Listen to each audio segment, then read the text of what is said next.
চট্টগ্রাম জেলা বাংলাদেশের দক্ষিণ পূর্বাঞ্চলের চট্টগ্রাম বিভাগের একটি প্রশাসনিক অঞ্চল। পাহাড়, সমুদ্র, উপত্যকা, বন-বনানীর কারণে চট্টগ্রামের মতো ভৌগোলিক বৈচিত্র্য বাংলাদেশের আর কোনো জেলার নেই।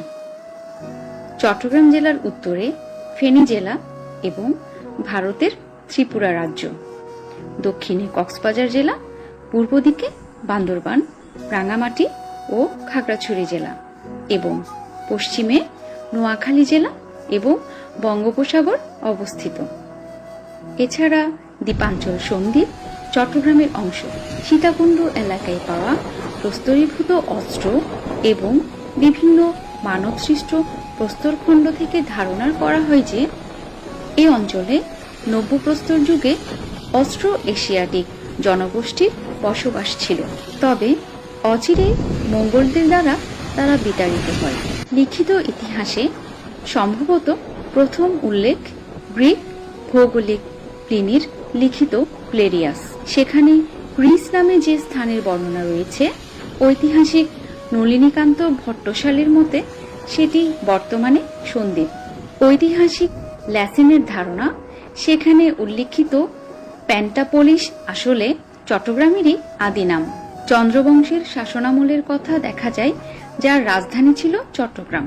এর উল্লেখ আরাকানের সিথাং মন্দিরের শিলালিপিতেও আছে। তারানাথের গ্রন্থে ১০ম শতকে গোপীনাথ চন্দ্র নামের রাজার কথা রয়েছে।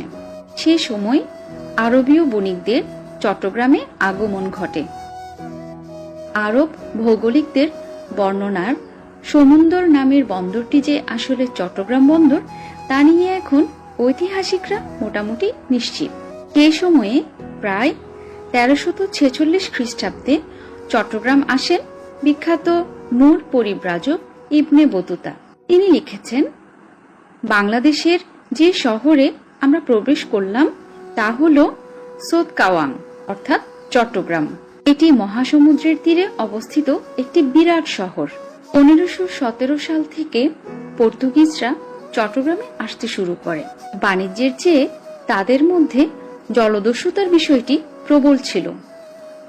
১৫৮১ সাল থেকে ১৬৬৬ সাল পর্যন্ত চট্টগ্রাম সম্পূর্ণভাবে আরাকান রাজাদের অধীনে শাসিত হয়। ১৬৬৬ সাল পর্যন্ত চট্টগ্রাম সম্পূর্ণভাবে আরাকান রাজাদের অধীনে শাসিত হয়। ১৬৬৬ সালে চট্টগ্রাম মুঘলদের হস্তগত হয়।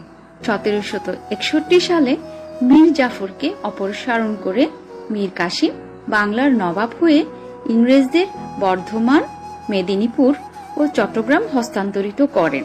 ১৮৯২, ১৮৯৬ ও ১৯০১ সালে চট্টগ্রামকে বাংলা থেকে পৃথক করে আসামের সঙ্গে জুড়ে দেওয়ার উদ্যোগ নেন ইংরেজ সরকার। ১৯৩০ সালে মাস্টারদা সূর্য সেনের নেতৃত্বে কয়েকজন স্বাধীনতাকামী বিপ্লবী ব্রিটিশ পুলিশ ও সহায়ক বাহিনীর চট্টগ্রামে অবস্থিত অস্ত্রাগার লুণ্ঠনের চেষ্টা চালায়।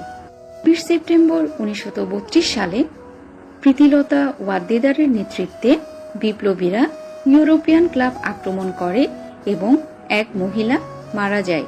১৯৩৩ সালের ১৬ ফেব্রুয়ারি রাতে পটিয়া থেকে ৫ মাইল দূরে গৈরালা নামক স্থানে আত্মগোপনে থাকাকালীন এক বৈঠক থেকে অস্ত্রসহ সূর্য সেন ধরা পড়েন।